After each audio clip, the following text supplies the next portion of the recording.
Hi, my name is doctor Yugandhar, MD of national dental care. So ఈరోజు topic ఏంటంటే చాలా simple topic ఉన్న burning topic, చాలామందికి ఇబ్బంది పెట్టే టాపిక్ ఏంటంటే జ్ఞానదంతం ఎప్పుడెప్పుడు తీయించుకోవాలి.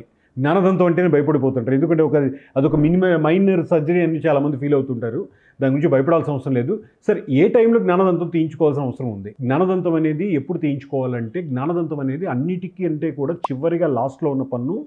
అది మనకు 18వ సంవత్సరం దాటిన తర్వాత వచ్చే పన్ను. అంటే జ్ఞానం అదే టైంలో మెచ్యూరిటీ మనకు వస్తుంది కాబట్టి, ఆ టైంలో పన్ను వస్తుంది కాబట్టి దానికి జ్ఞానదంతం అనే పేరు వచ్చింది. విజ్డమ్ టూత్ అంటారు. అది విజ్డమ్ టూత్ అనేది చాలామందికి ఆ టైంలో వచ్చేటప్పుడు పెయిన్ఫుల్ ప్రొసీజర్గా, అంటే దానికి ప్రెషర్ అంతా కూడుకొని బయటకు వస్తుంటుంది. ఆ వచ్చినప్పుడు అక్కడ చిగురు ఎముక వస్తుంది. అది ఒక్కసారి కనుక్కుంటే పర్లేదు, దాన్ని వదిలేయచ్చు. కానీ అదే మనకు మల్టిపుల్ టైమ్స్లో రిపీటెడ్గా యాంటీబయాటిక్స్ వాడి, రిపీటెడ్గా పెయిన్ కిల్లర్స్ వాడినా కూడా అది మళ్ళీ నొప్పి వస్తుంది అని అనుకుంటే ఖచ్చితంగా మీ పంటి డాక్టర్ని అడిగి వాళ్ళు చెప్పిన ప్రకారం తీయించుకోండి.